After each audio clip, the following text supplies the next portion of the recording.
Hey everyone, how's it going? I hope you're all doing great, as I always say, and you had a good week and all that stuff. And in this video, I have some viewer stories submitted by Lewis, and I have a story from Australia about a skinwalker, and I also have a story of a doppelganger from an unnamed place, but it's a refinery/railroad station, and we have a story about a preschool and some paranormal happenings there. So if that sounds like your cup of tea, then definitely pull up a stump and let's jump into it. Thank you for watching. So I work in a school and I'm a teacher assistant. I close too, so I'm the last one in the classroom, and lately, weird stuff has been happening. I was cleaning the classroom the other day, and this puzzle that makes this animal sound, I think, when you match the animals to it, went off when I was on the other side of the classroom yesterday. It made a horse sound, and then a duck sound afterwards, and I just kinda noped out of there. It's done this before, but it only does this whenever I'm alone in the classroom. I like to think it's just the puzzle malfunctioning, but lately, I've been thinking that we have a ghost or something. There's also this story one of my coworkers told me when I first started there. She said that she thinks we have a ghost and that it likes to hang out in the 3 to 6 age group classroom. She said that she only gets a weird feeling in there. It's only about one time that these two kids were pointing at an empty corner of the classroom one day and saying that there's a person over there, and that they were making mean faces. Also, 2 days ago, I was cleaning up the classroom and I still had one kid left. I was cleaning a shelf and the kid was behind me working. I suddenly heard a shelf move from behind it and I made that loud skidding sound. I looked back and the kid looked horrified and then began crying. He's 2, mind you. I asked him what happened, and he pointed to the shelf and said, "Bad man, bad man."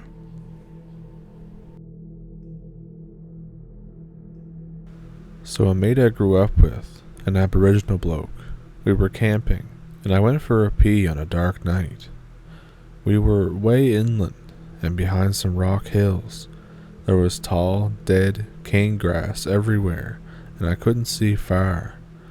After I relieved myself, I heard my mate calling me, but it was away from the camp. It was strange, as I left him in the camp. I waited. He called again. No mistaking his voice this time. I called back, and I started walking out toward him. This went on for a little while, changing direction sometimes, calling me on. Suddenly, someone grabs me, and I leap out of my skin and spin around. I have already realized that I walked deep into the cane grass and I am very disoriented. My poor sphincter has taken a bite out of my shorts. It's a very somber face, my mate's face. He's deadly serious. I'm thrown into confusion. I'm a little angry. What are you doing? You're out in front of me. How did you get behind me like this? He says, "It isn't me." We stand still. It's completely silent. I'm starting to get mad, but I can see the fear in his face. I wait. Sure enough, his voice calls again from out in the grass. Now, I'm freaked. I'm all wide-eyed, staring at him. He whispers, "It's a bad spirit. We'll go back to camp straight away." If I knew where the hell camp was, I would have run straight up his back to get there. At the camp, he tells me of how for eons this has happened, to get people to be called away by familiar voices. Sometimes they make it back to tell what happened, and sometimes if they are young, they perish. I know what I experienced, so there's no denying it, but I always console myself with the explanation that it's some type of mimicking bird. If he hadn't heard me and tracked me down, well... This took place in 2006. It was the spring of my senior year of high school. My neighborhood was out in the middle of the country, down this big hill in the woods. My neighborhood was about a mile down it, and if you continue down the road, through the woods, you come to a dead end in a state park. There used to be a bridge that connected it to the other side, but I believe it was washed out back in the late 80s. If you were to cross the river and walk up the riverbank, you'd find yourself on some train tracks. Behind the train tracks is this little path that went up a hill through the woods. It was very easy to miss, and most people did, at least most of the time. Not only that, but in those good old days, the only people who knew about the place was mostly us locals. That place being the Henryton State Hospital/Asylum. Back in the early 1900s, it was a black-only tuberculosis hospital, basically for people to go to and die. You would think that on the verge of death, people could all be treated equally, but of course, they were hardly seen as people back then. It's hard to remember all the facts about it anymore. It's pretty easy to forget a lot of details within the better part of 20 years. I believe that it was the late 60s or early 70s when it became a mental asylum for children and teenagers before it was abandoned. According to some of the files we found, there were definitely a handful of violent offenders there. In these days, we would go there all the time, and again, we were the only people who really knew about it. Nearly all the windows were still intact, and most of the doors on every building were boarded up, with the exception of a single window or door that we managed to get access to. We had a secret entrance into each building. I think there was about 8 buildings, some of which were much bigger than others. This particular afternoon, we had spent an hour exploring around the complex and decided to finish off in the main building where the patients resided. We walked around the corridors and random rooms for a while. At this time, seeing as we were a few people who only knew about it, there was very little property destruction. It was as if everyone just up and left one day. There were still papers and files, furniture, lamps, all the typical things you would find in your average building. There were about 8 of us there that day.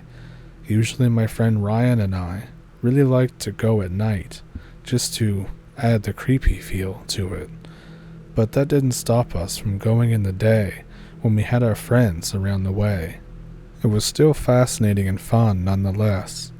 I only mention the fact that we would go at night just to get across how little the place actually scared him or I. While we were always creeped out, I guess our fascination really outweighed any fear or resignations that we might have. The only place I was ever not necessarily scared to go, but always felt a bit reluctant to go into and would get creeped out by, was the basement of this building. It's where they had the morgue, and also tunnels that went into some of the other buildings. We always assumed they were used probably for transporting dead bodies of patients and all that. In these days, I always had my video camera with me. I loved documenting our stupid antics, especially when we went to explore the woods or the asylum. I had been recording much of our adventure that day. After maybe an hour, my friend said that we should check out the basement. I figured I should definitely get some video of that, especially with it being the creepiest place there, so I started recording. We made our way down the stairs into the darkness, most of us with a flashlight in our hand, me with my camera and night shot turned on. The basement was pretty large, but with the proper flashlight, you could see from one end to the other. I was the first one down and started walking to the other side of the tunnel.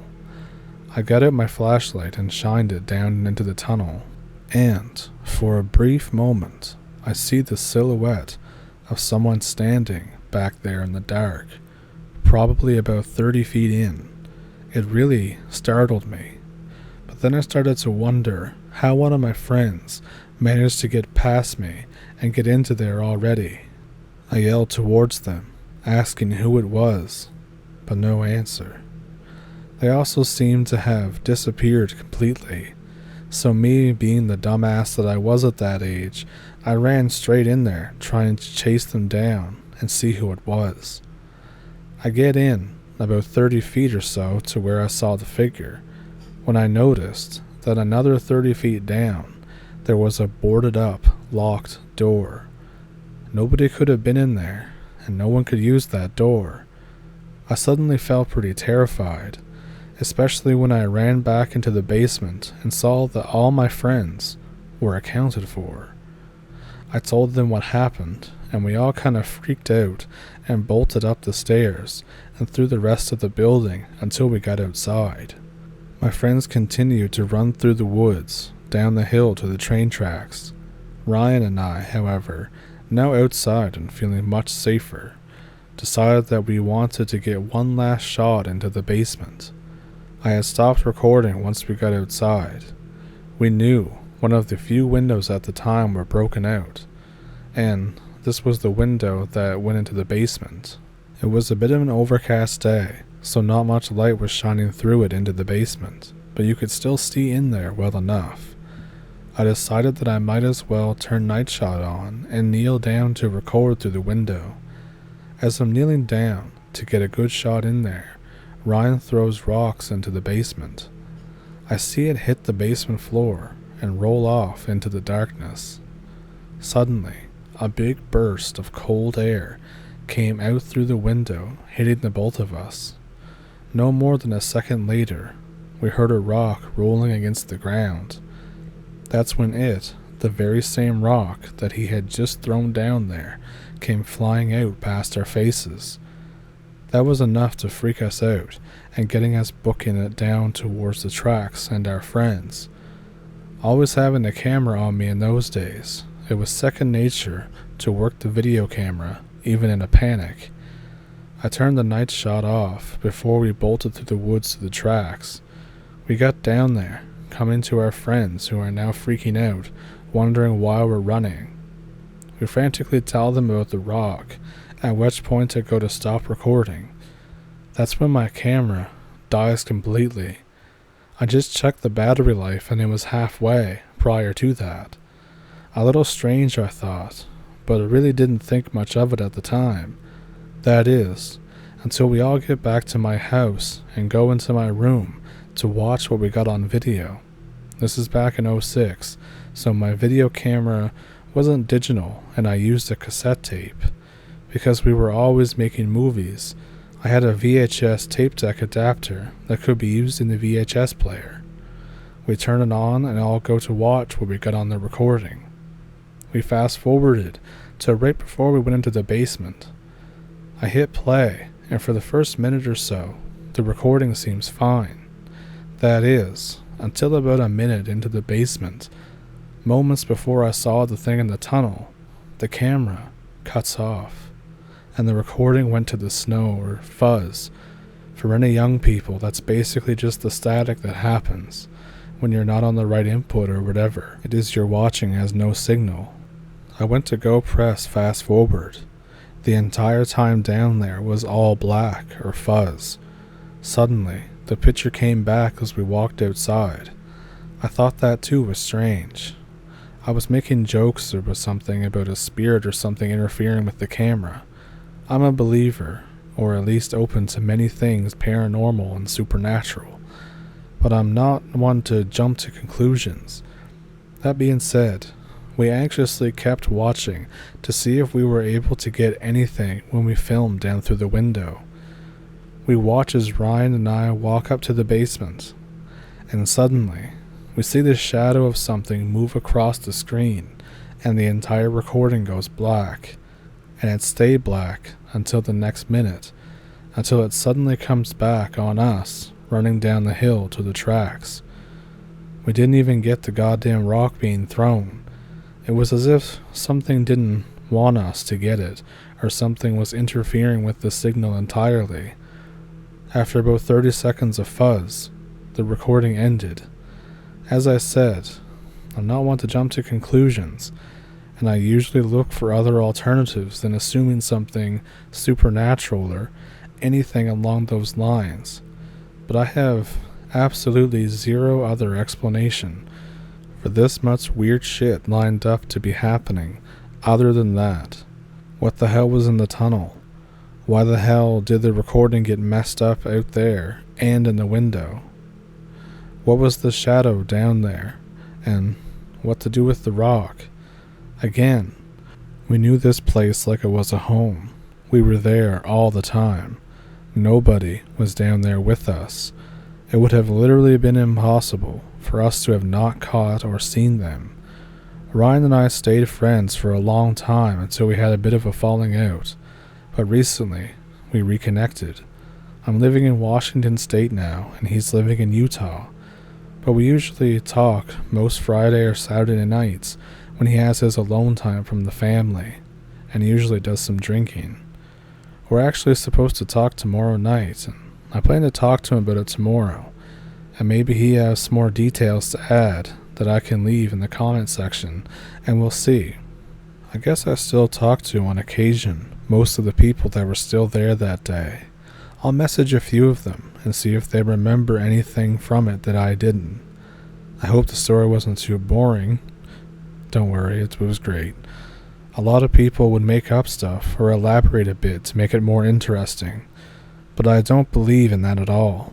Sure, it can certainly make a story a bit more fun, but it's not truthful.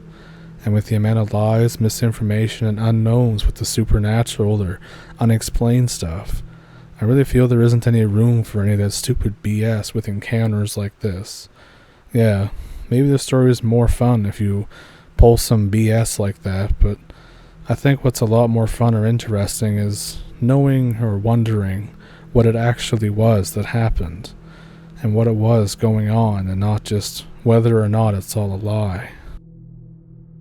I should start by saying that I'm open to the possibility of cryptids, ghosts, and various other forms of paranormal or supernatural beings, and I definitely know that aliens and UFOs are real. Whether or not the UFOs are actually aliens here or in orbit, I don't know. All that being said, I try to look at most things with some kind of healthy skepticism. Even in my personal experiences, I'm only saying all this because I can't stress enough how much I dislike the fact that so many stories people will tell are just complete fabrications done for attention or something along those lines. Personally, I don't see the point in telling a made-up story under the pretense of truth. I would know that I'm BSing everyone, so what would be the point? I'd not be sharing anything, just lying. So, getting on with it. This experience happened about 25 years ago, when I was 10. My parents were out of town, and my little brother and I were spending the night at his best friend's house, who lived across the street from us. His mom was in bed, so we were freely able to stay up pretty late. For some reason, I remember we were watching the movie Flipper. It's sometime after midnight, and all of a sudden we hear his dog frantically barking at the front door. I had never heard a dog bark like that before, or since. It was clear that she was genuinely terrified and in a complete panic. We went upstairs to go see what she's barking at and look out the window, and it was of course night, but in the moonlight, on a big boulder in his yard, we could see the dark silhouette of some sort of tall humanoid creature.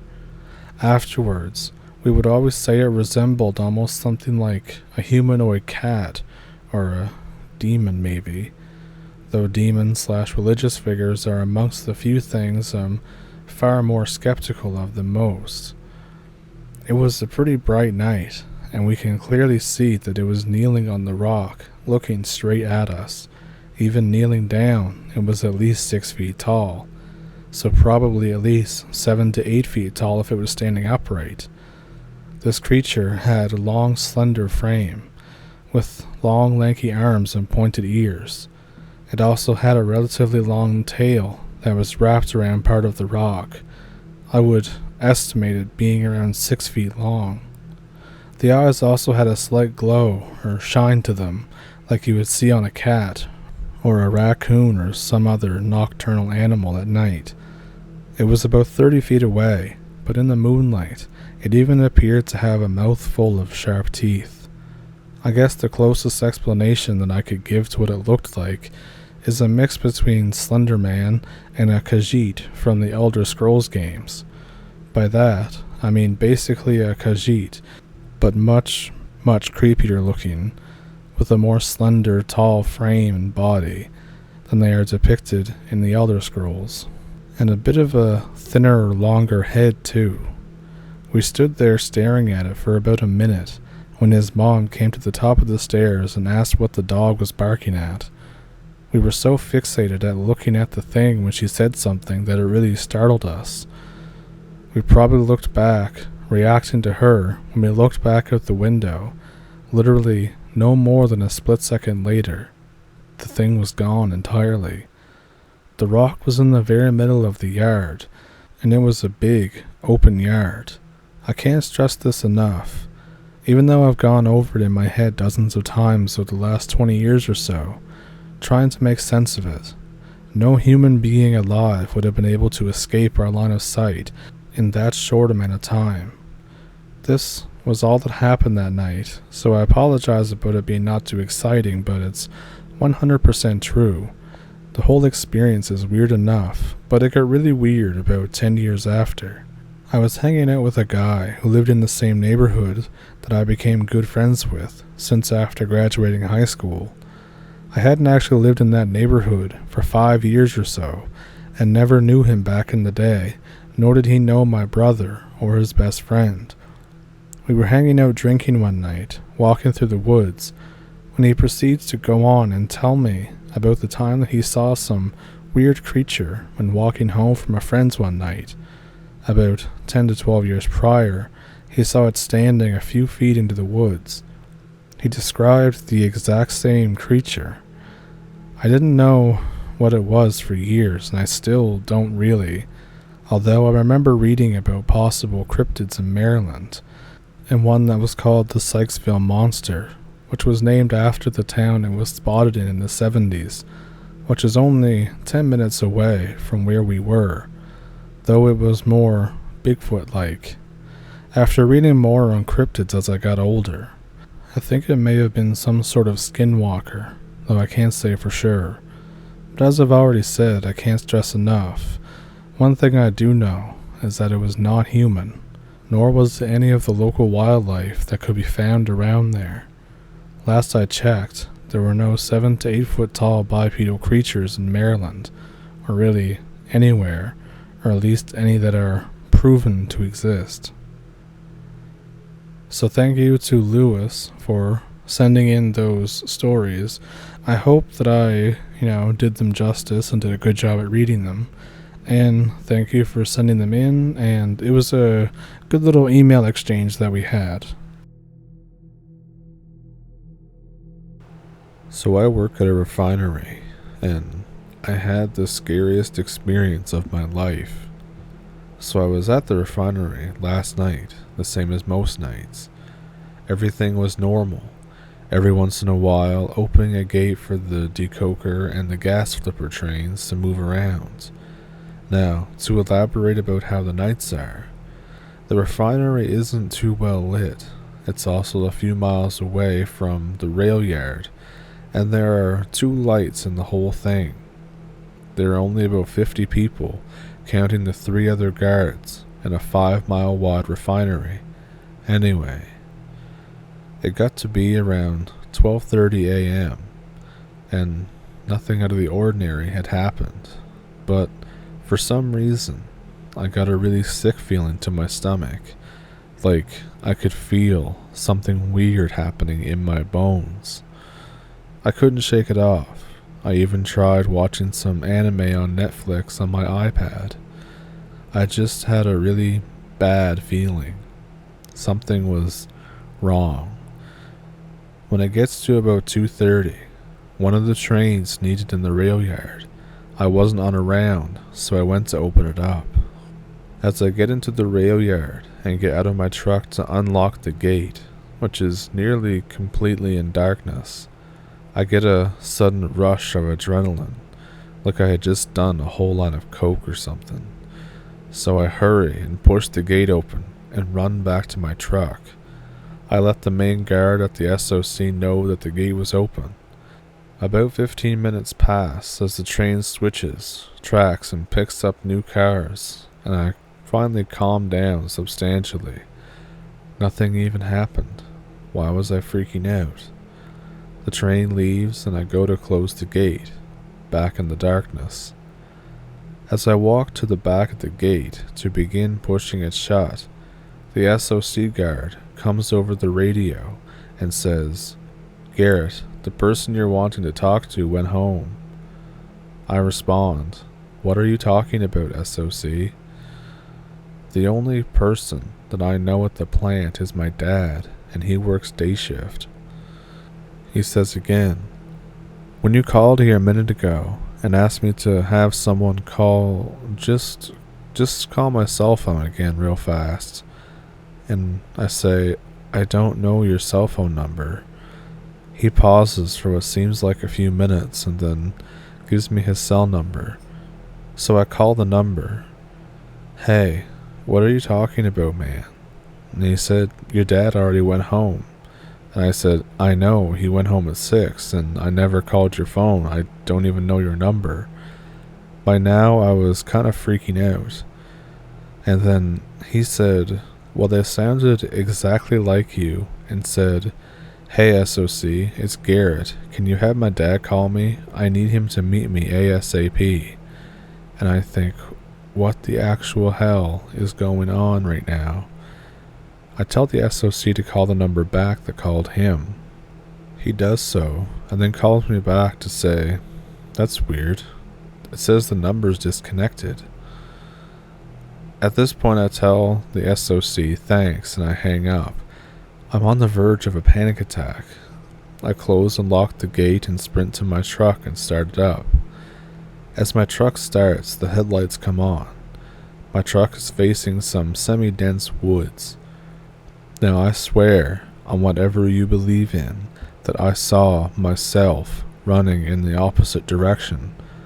I don't even know how to explain it. But the second that I saw whatever it was that looked like me, I felt that I had been shot with a 10-gauge slug. I've never been more terrified and scared in my entire life. I turned around and I floored out of there, back towards the refinery. Who was that? Why did they look like me? How did they get into the rail yard? I'm shaking just remembering it. I called my dad as soon as I got back to the refinery, and I told him exactly what happened. He said, "That doesn't make sense, son. Dan, the SOC guard, has known you for years. He wouldn't mistake your voice for somebody else so easily." I said, "I know, Dad, but what about the person in the rail yard that looked exactly like me?" And he said, "I don't know, but I don't like this." And I say, "Okay, well, be careful, Dad. Don't go anywhere tonight, no matter who calls you." And we both exchange I love yous, and we hang up, and my heart is still pounding out of my chest at this point. A few minutes after this, I have to do a plant round, inside and out. So naturally, I do the inside first, dreading going back to the rail yard. As I'm about 2/3 of the way done, and in the back of the plant, where there is this open grass and fence, I get some fuzzy static on my radio. These radios aren't top quality, mind you. Sometimes we get bleed through from other channels. And I hear, "Where are you, Dad?" in my own voice. That voice was definitely mine. I slam on my brakes and I ask the SOC if he heard that. He says, "Heard what? There's nothing on my end." I say, nothing then, never mind. And I think to myself, great, now I'm going crazy hearing my own voice. As I'm rounding the last curve to get back to the best lit part of the plant, a truck on the back road of the outside of the plant is coming my way. and just naturally, I look at it as they are driving by. I still regret it. As I peered into the truck, I locked eyes with myself. No doubt in my mind that it was me. I nearly pissed my pants, and I sped up. I stopped at the main gate, and I told the other guard what I saw and what's been happening. They didn't believe a word of it. So I'm still panicked, and nearly in tears about having to go check the rail yard. I felt like I was being watched. I could feel the malice in it. As I'm driving to the rail yard on the back roads, it was probably close to 3:30 when I arrived. I was terrified. I just sat near the entrance, too scared to look around. All I could do was stare straight ahead. I took a deep breath to calm myself.